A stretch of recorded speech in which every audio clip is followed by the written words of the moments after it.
over play number 7, which is Asian Fusion. The Asian Fusion style is really fun because there's so much that you can do with it. You can set the body short, you can leave the body fluffier, you can make the legs columns, or you can make them flares. You can do multiple different head styles. This is really a great opportunity for you to show your artistry as a groomer. For Papa, I'm going to do a 1 guard comb on his body. I'm going to take the shorter areas like his chest and his rear angulation with probably a 2 because he is a white dog and I don't want to show his skin, but I do want to get this area nice and tight in the high friction areas and to show his angulation a little bit better. We're going to leave his legs longer and I'm going to do a high ear set on him.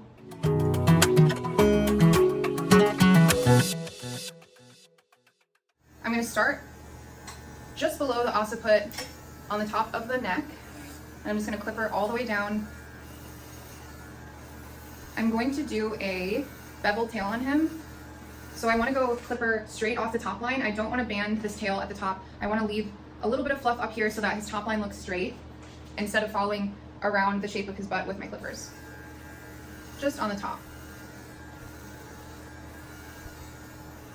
Asian Fusion haircuts were developed by groomers in Asia whose dogs or clients' dogs wore sweaters a lot. So this style is shorter on the body in the high friction areas and anywhere that a sweater or clothing would touch so that this doesn't get matted, and then the stuff that's not in the sweaters like arms and legs, that stuff's longer, super cute and stylized. I'm going to clip her all the way to the bulb on the back of the ear. And then just follow his body. I'm going to take the chest a little bit tighter. But for now, because he's so overgrown, I'm just going to get a lot of this bulk off with the 1. And this is a style that you can do. You could do a 7 bleed with this style, or you could do a 10. You could do really any length that you want. The goal is just to show a fluffier leg. And I'm going to do flared legs. So when you do flared legs, when we have a flared leg, we want to scoop out around the top of the leg above the elbow. The elbow is the point that we want. We don't want to take the line below the elbow because this will be a hard point to blend. So we want to make sure that we have a little bit of hair above the elbow, but we do want to set this in really intentionally around the shape of the whole leg. This means in the front as well. So I really want to get all that armpit hair.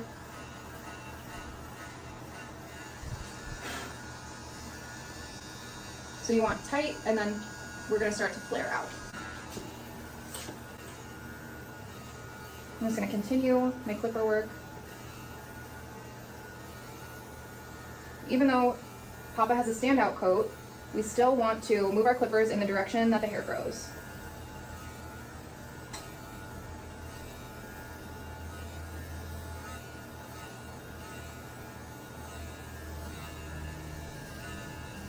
As I get to the back leg, I want to avoid clippering the actual tail. So what I'm going to do is lift this and move my finger on the side of the tail just to give myself a little bit of a line to make sure that I don't clipper any hair that I need to be tail hair.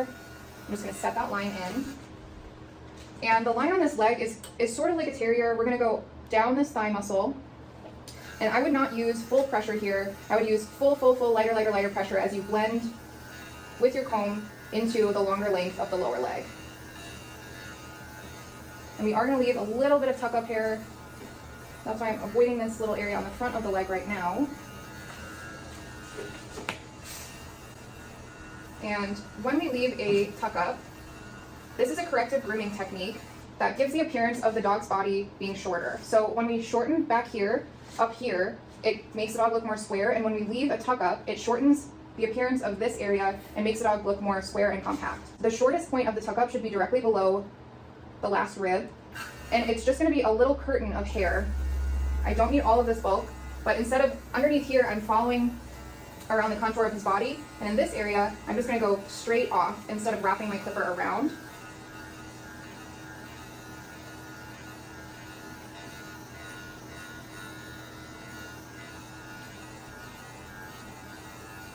So we don't need a bunch of hair up here. This is the same length as the body. The only hair that's going to be longer is the hair that grows from the flap at the end of the tuck up. And you want your front and your back leg lines to match. Even though we're not flaring this in the same sense as that we're flaring up here, we still want visually the short and the long to be at about the same level. So I know I can take this bulk down just a little bit lower to make the dog more balanced.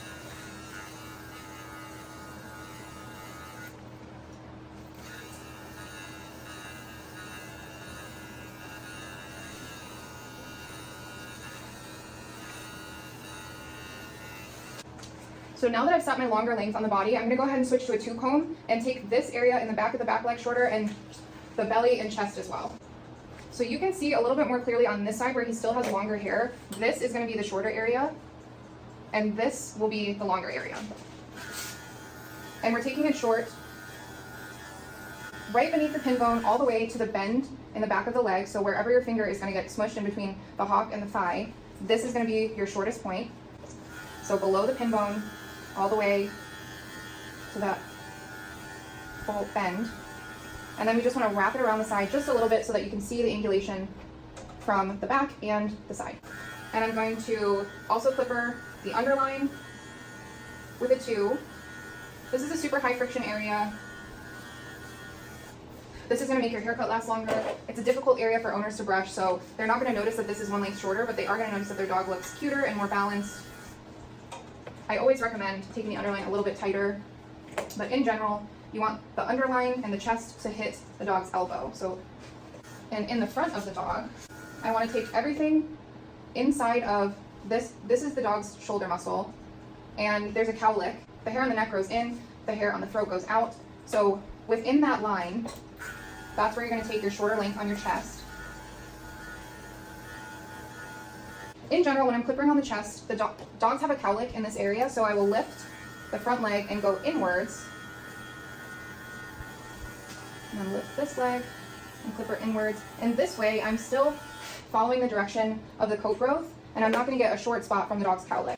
Sometimes one length shorter is not quite short enough on areas like the bib. So basically like where you would shave a clean face on a poodle to, or the area where a bib would lie. But when you look at this dog from the side, you can see the neck sticks out. So this is called ewe-necked, E-W-E, and this is a fault. So we want to correct it by taking this area a little bit shorter. So I'm going down to a 4-comb, and I'm just going to clipper down to the point that it straightens this out a little bit.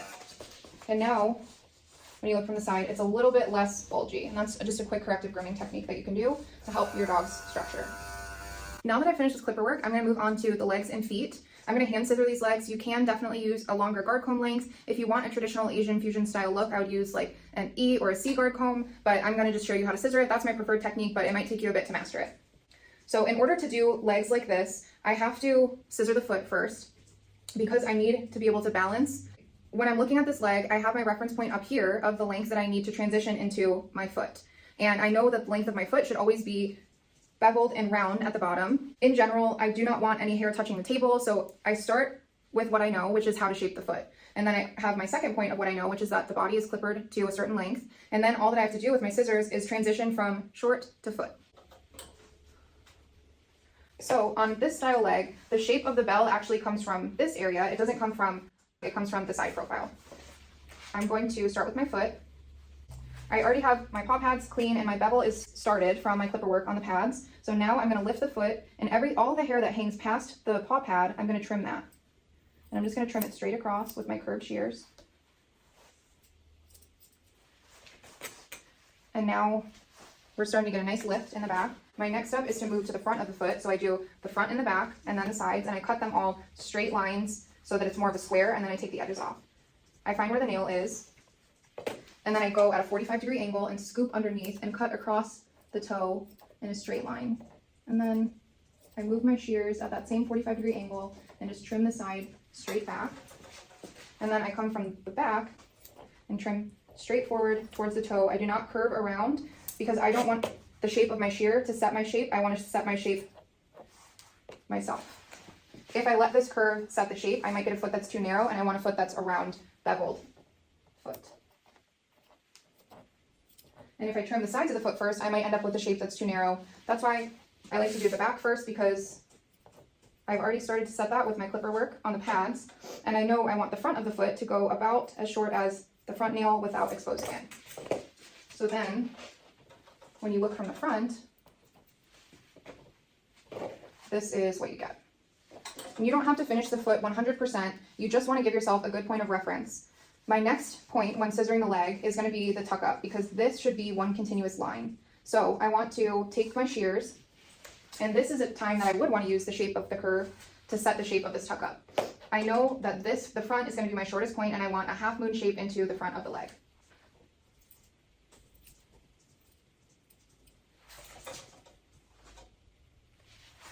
And you want to look for multiple angles to make sure you don't have any hair that's hanging underneath.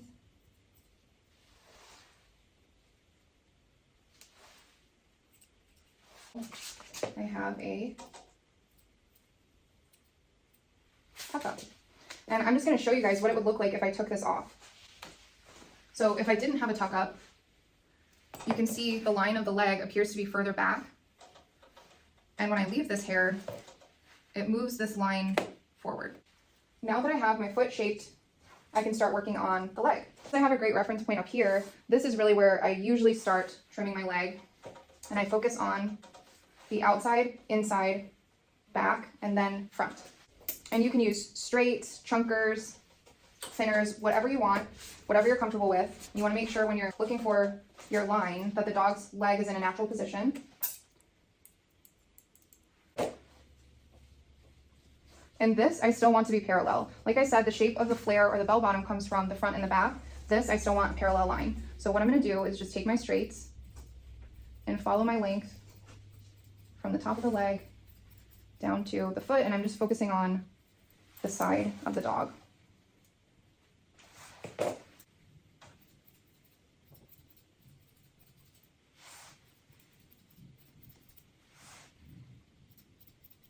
I also want to work on the inside of the back leg while I'm here.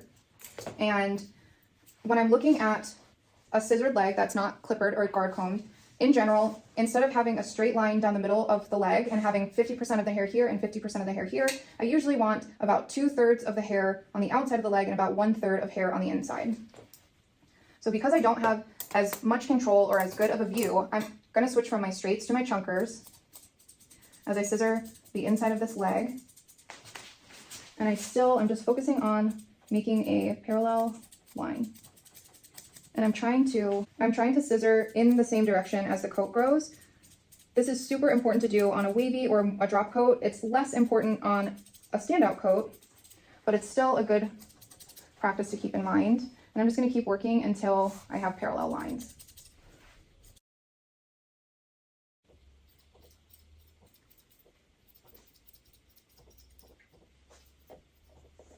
When you scissor a leg, you're more than welcome to use thinners or chunkers first, and then switch to a curved shear or a straight shear to make your finish nice and crisp. Especially as you're learning, it's most important to build your confidence and use tools that you're comfortable with while you're still learning.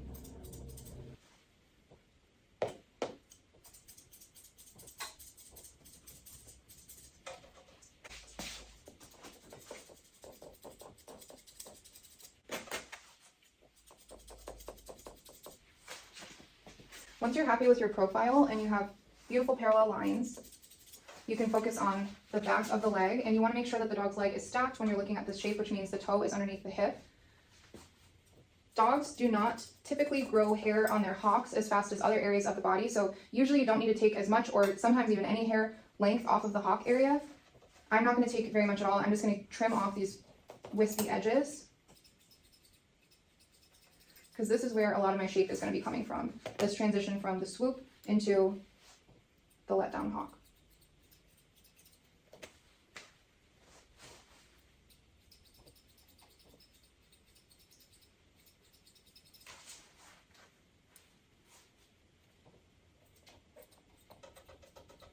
Once I have a nice shape in the back, then I want to focus on the front of the leg, and my shortest point in the back, I want to match a slight knee in the front. So from my tuck up, I want a line to about the point of the knee. And this is also usually the point that I start wrapping so that it's not a line, so that it's becoming a three-dimensional shape.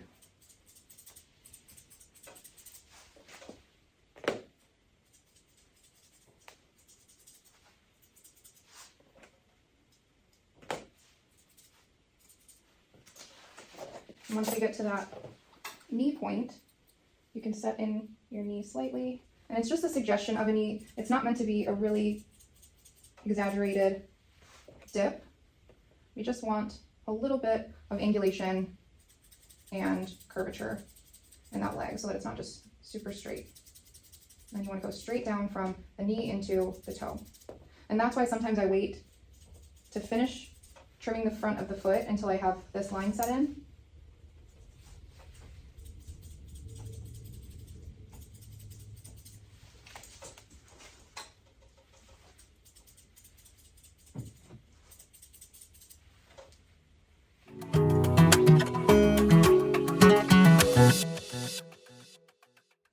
Next, we're going to focus on this bell bottom. We have a little bit of coat missing, so I would love the leg to be just a tiny bit fluffier in this area before I do a bell bottom, but I just want to show you guys how to do it. This ideally would be filled in, but we're going to try to fix it by taking the front of the foot super short. We're going to start with the foot because we already have our reference point at the top, and for me it's easiest just to connect the dots. So I have dot 1, dot 2, and then I will connect everything that hangs over that pad. We're going to trim straight across. My goal when I'm trimming the feet is that I don't want any hair to be touching the table. Next step is at 45-degree angle, scooping in the front of the foot. Find where the nails are, and then just scoop underneath them. Next, I'm going to get low and look from the front as I scoop underneath the inside of the foot. And then I will connect back to front.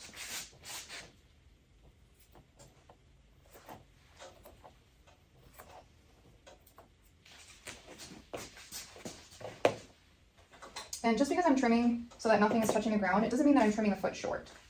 So you can see this foot is nice and lifted, but it's still pretty fluffy. That's why I don't trim the sides first, because sometimes I leave the foot a lot wider than the dog's actual foot. So his actual foot is here. And I'm leaving all this hair on the side so that it will help the shape of my bell bottom. So my next step, when I'm doing the front legs, is working on the outside and the inside. So I want to, instead of making this perfectly parallel, I want to make sure that I'm defining my shape at the top. And sometimes I use a curve thinner to set this area in and just use the shape of that curve to give me that bell shape that I need.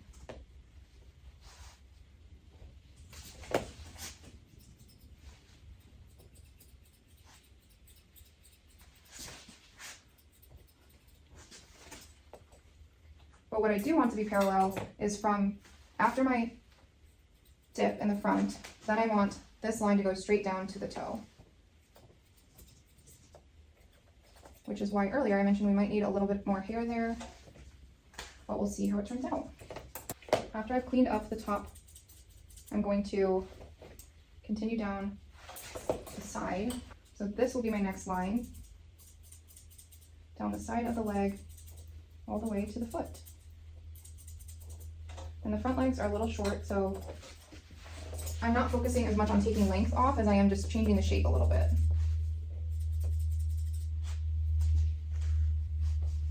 I want to make sure that I'm continuously fluffing the legs so that I'm going to get an even cut. Okay. So I'm just continuing my shape around the leg and working on getting a flare.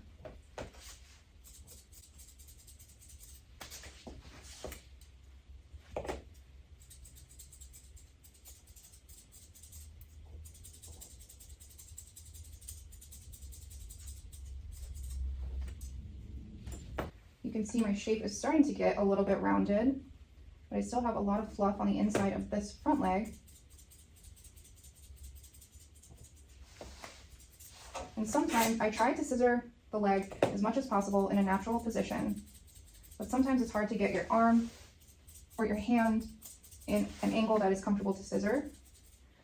So if you need to lift the leg, I want to trim this area right here. That's what I'm looking at, but I can't quite get there with my shears. So what I'm going to do, memorize that spot, lift the leg, just focus on that area, just take a little tiny bit of length off, and then put the leg down and see where we're at. This way we can ensure that the shape will look nice whether the dog is moving, whether the dog is standing or sitting. If you shape the leg with the leg lifted, it doesn't look the same as when the dog is bearing weight or moving. Now I need to take the top of the leg a little bit tighter because the feet on this dog are a little bit tight. So in order to show that there's a flared shape, We just need to take the top a little bit tighter so that I have a transition instead of a truly parallel line. I still want parallel-ish. I don't want it to look completely unbalanced. And I want my lines to match on either side of the dog.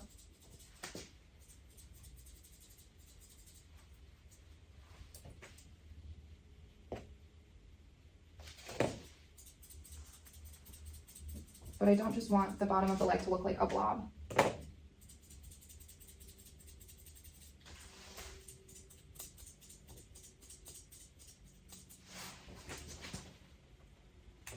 And I'm also keeping in mind balance between the back leg and the front leg. So I don't want the front leg to be super short and the back leg to be super long, or vice versa. I want to try to keep a more balanced proportion between the front and the back legs. Okay.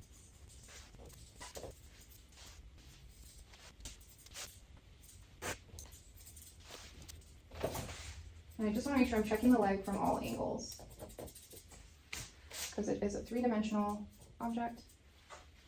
And that's what we like for a belt in the front and the back.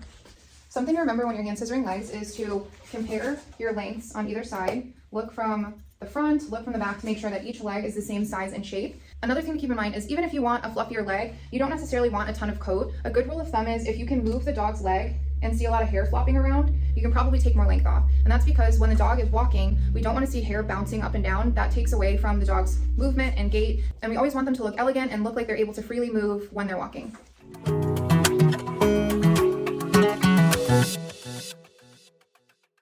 Before we start trimming the face, I'm going to stretch dry the muzzle. I don't want to trim this hair while it's wet, so keep a little hand towel near you and you can wipe it. If you have access to a dryer near you, definitely dry it before you get started.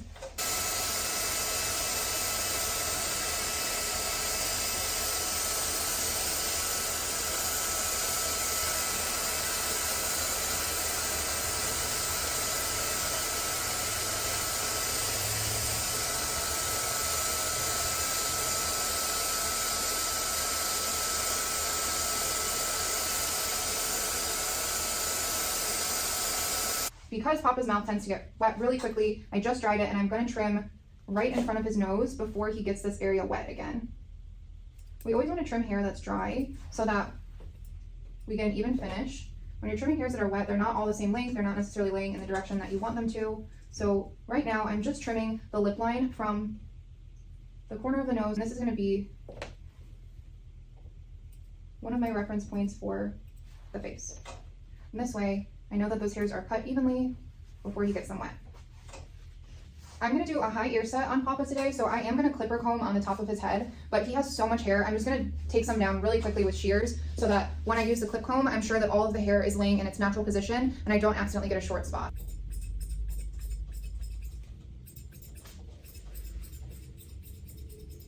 Okay, now that I've taken a little bit of that crazy length off, what I'm going to do is take, this is a C guard comb, and I'm going to clipper towards the tip of the nose, right in the middle of the head, only the width of the clipper. And I want to try to do one long, even stroke. And I'm going to leave all of this hair for right now. Now I'm going to flip the ear back, and the hair above the top of the ear canal, this hair is going to be part of my ear. So I'm going to hold that out of the way, and then I'm going to clipper towards the bottom of the dog.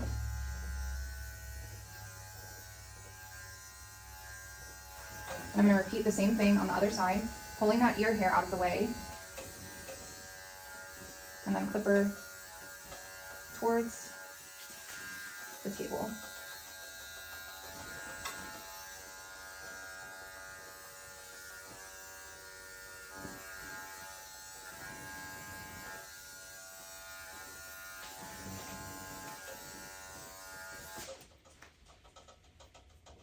And now we already have our high ear set started. We're still going to clean up this face, the top of the head with shears, but we've got it started. So my next step is getting my reference points so that I can start to set the length on the rest of the face. One of my reference points is the lip line and the nose. My next reference point is going to be the eye. In between his eyes is already cleared out, but I want to clean right above his eye. The first layer of hair that I want to trim is just this eyelid hair. It's not the whole visor. And he has cute eyelashes, so I'm going to leave those. And I'm just moving my shear in between the eyelashes, and I'm trimming about a centimeter past the corner of the eye. That first layer right above the eye can be very, very short. My goal with this is to be able to see the eye from the side. So I know my second layers and third layers and 12th layers right now are still falling above the eye. What you can do for those next layers, let them fall naturally, and you can just start trimming them. You can either use thinning shears or curved shears. If you're using curved shears, you should angle the tip of the blade away from the dog's coat. So have the tip move away, and that way, if you're angled in like this, you're going to make a harsh chop, and if you're angled away, you won't make a harsh line in the coat. After I've gotten those first couple layers trimmed, usually we'll switch to a pair of thinning shears and just use a sweeping motion to clean up the rest of the line. Sometimes you have to go back, trim a little more. Just keep in mind the goal of being able to see the dog's eyeball from the side of the dog. My third reference point is going to be, he has so much hair. So this is a little bit longer than I would have liked it. This stuff you can usually get with a clipper. He just had so much hair I couldn't even really see the lines. But my third reference point is going to be the back of the ear canal. So the ear canal goes from here to here. The back point of it, which is where the natural ear ends, is going to be the start of my jawline. This area is really, really short. I would love to grow it in because I'll show you with a fake line. I'm going to take this line in the back of the ear and just trim straight up and down to the corner of the ear to start to set my jawline. I'm going to get rid of all this bulk back here. So everything, when you lift the ear, everything that falls past the ear and the back of your jawline, this should all be the same length as the body. So I am setting my line, the back of the jaw, and this is what I want. And when I look at the dog from the side, I want my line to go bevel up to the nose, straight, and bevel up to the jaw. So that's why I want this spot to grow in, because in my mind, this is my line. So I have the back of the jaw set, and then my next step, comb everything down, and then everything that falls past where the neck meets the head. So now we're left with this kind of square-ish jaw, and when we get to it, we'll incorporate this square into a rounded shape by taking our shears like this. But I don't ever want to cut at this angle. I want a nice lightly beveled line into the jaw, not a harsh line like this. So that's why I like to go this way, and this way, and then round up to make that more circular. Everything in front of the ear canal up to this top corner where this little triangle is.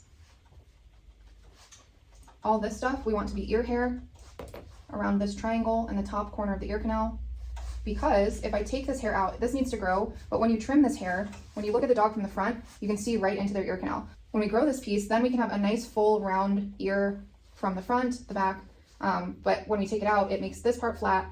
Then we have a bunch of thick hair down here. We need this piece, so don't trim it, let it grow. I'm gonna move on to the visor. So I've done my eye, and now I wanna work on the visor.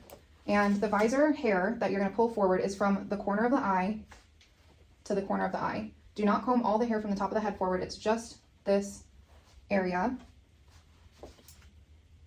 And what I want is, I'm using my curved shears, and from underneath, at a 45-degree angle, I'm starting a beveled shape into the round top of the head. And I like a gentle U in between the corner of the eye and the corner of the eye. And if you don't have to use curved shears, you can use thinning shears, you can use whatever you want.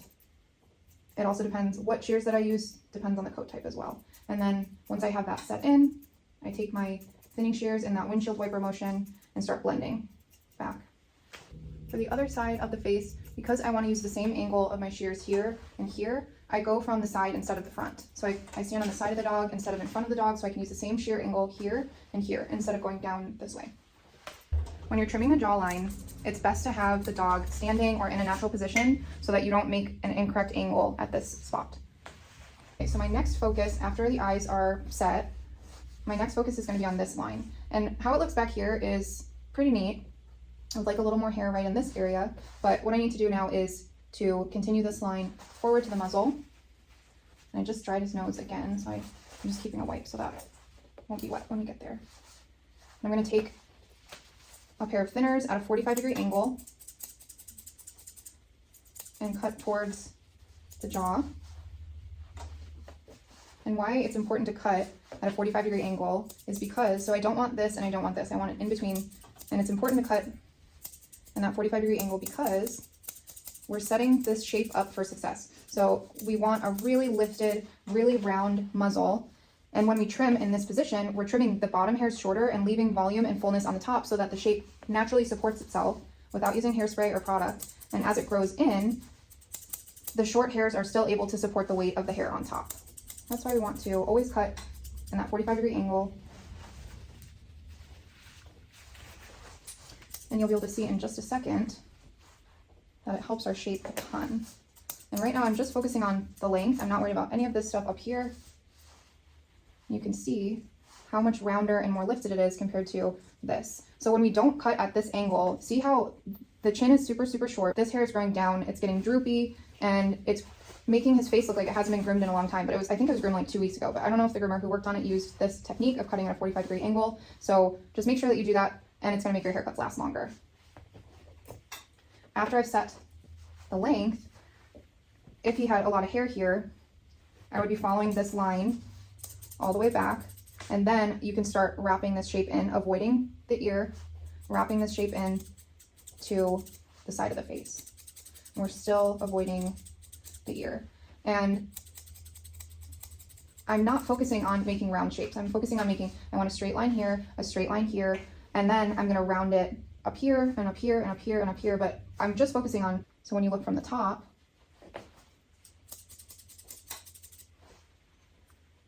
this can kind of be a straight line. If we had that hair right here filled in, this would be pretty straight. And if you notice, I'm combing over and over and over. It's super important when you want a really defined shape like this, because if you don't comb well, you'll end up with really long pieces like this. So you can see this piece was probably just tucked underneath the lip. And since there wasn't combing like this done to double check their work, it grew back with that long piece. Now I'm just going to switch to a very fine pair of thinning shears and use a sweeping motion back towards the dog. And this is softening the shape, making it more blended. And I'm always combing up and out towards the dog. I don't want to comb down. I want the shape to be lifted. So I'm shaping everything from underneath. And I'm focusing about halfway up the muzzle. I'm not worried about this top stuff yet.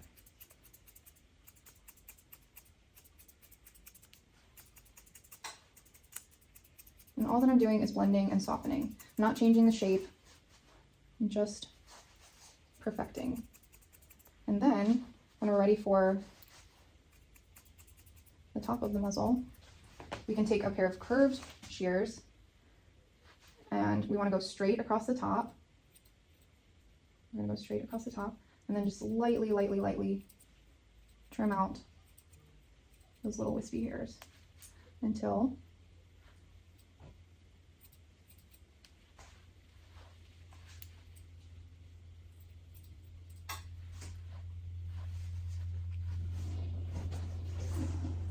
you have a really nice defined shape.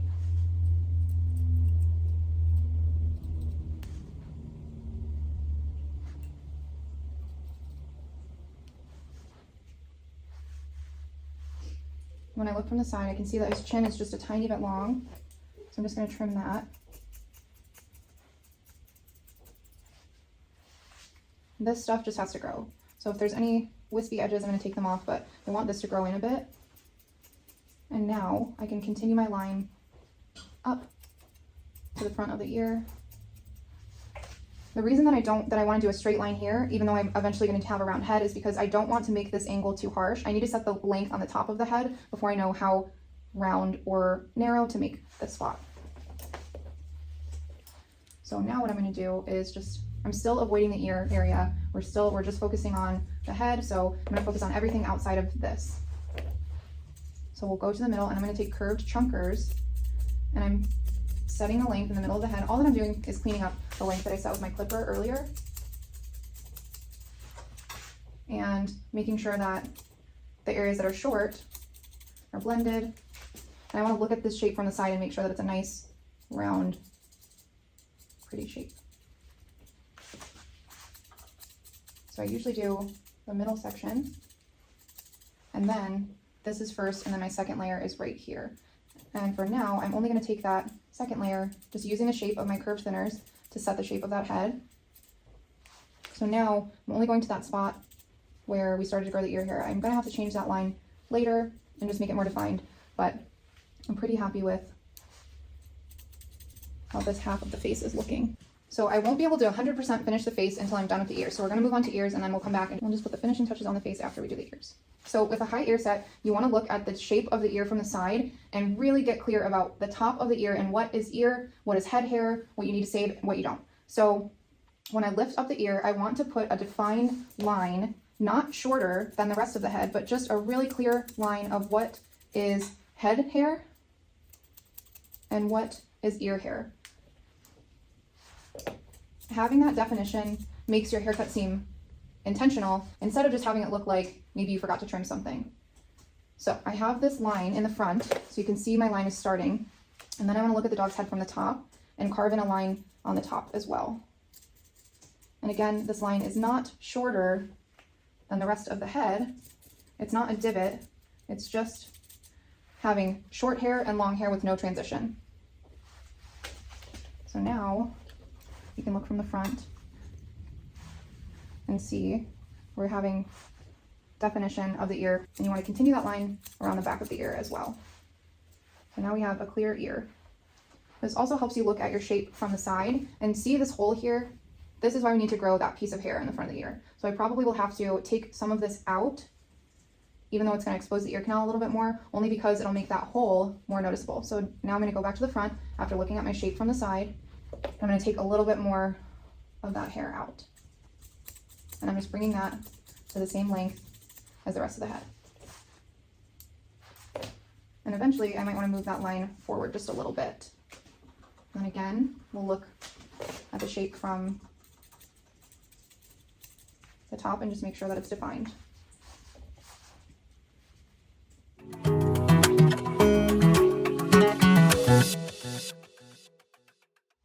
Now we'll move back to the side and start to do our round ear. So his ear leather is extremely long. This is a really cute style for any dog, but when you have a dog with like tiny little ears, it's just incredible. It's so cute. His ear leather is very long, so it's going to look a little bit different than if his ears were only that big, but it's still a very cute style. So find the ear leather, and I'm not holding the ear up. I'm not moving it away from his head. I'm just securing it so that I'm sure about where the edge is as I'm cutting. I'm cutting my length straight across, just like the shape of our jaw. We want to make that straight line, and then we'll lift the back and lift the front. And I just want to make sure, look from underneath, make sure that there's no long pieces left. Once I've set my length, now I can take the sides of my shape up. So we're going to round the back up into the head. And I'm making this a three-dimensional shape as I go. So I'm trimming and then rounding. And you can just go right up. I'm using thinners because I want this to be soft and natural.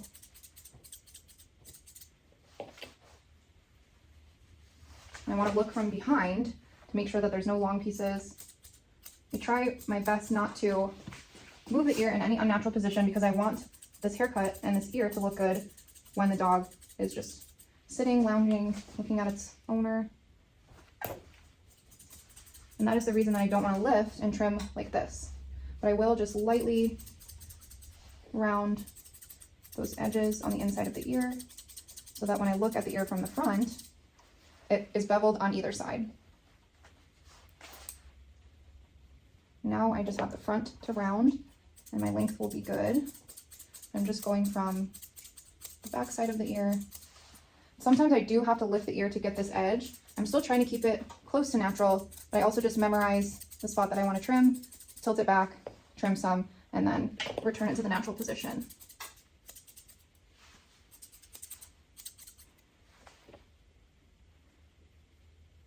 And I'm going to take a little bit of extra hair off the front of the ear just to help blend this spot.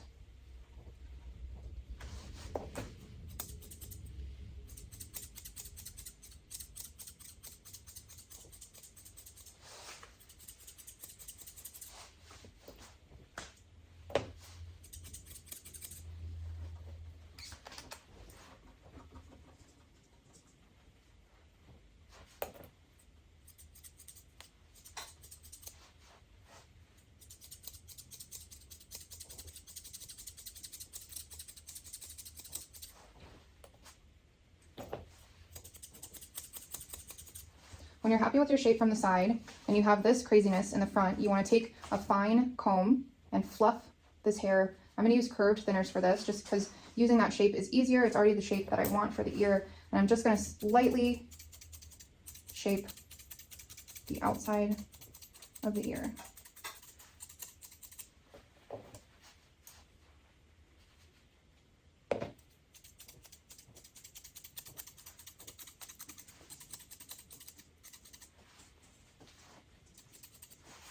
And that's the ear.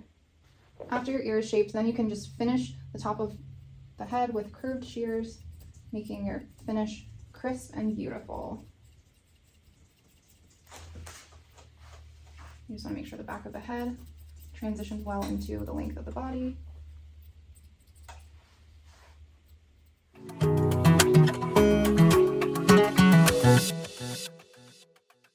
So we're going to do a beveled tail, but I don't want to band the top of it. I just want to leave this fluffy. I'm going to blend it from the top line into the top of the tail. Underneath, we're going to take short, and then we're just going to do a light trim on the ends.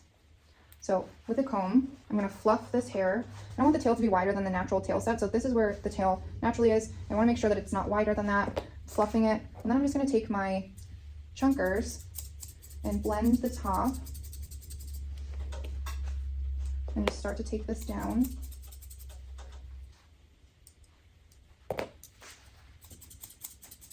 Start to take this down into the top of the tail.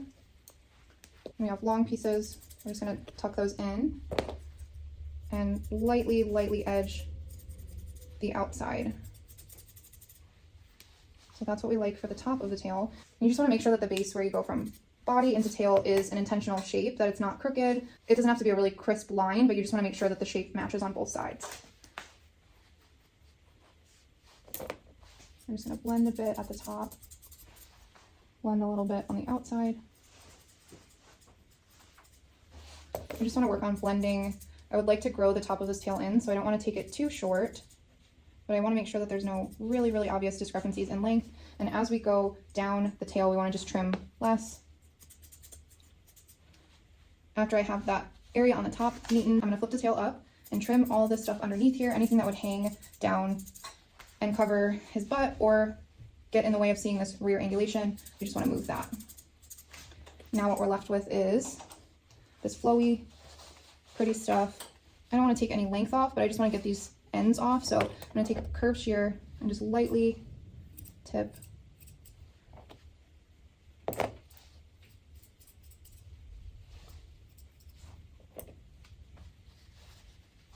And then check the other side.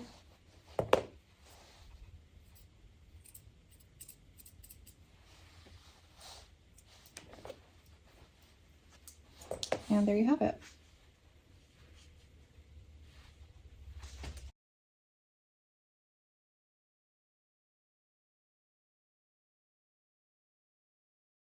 And that's it for the Asian fusion. Show off your haircut.